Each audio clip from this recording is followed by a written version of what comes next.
nagtataka, puso ko'y litong-lito.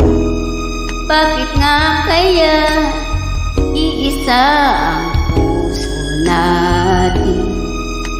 Hindi naman maring hatiin. Sana dalawang puso ko, hindi na sana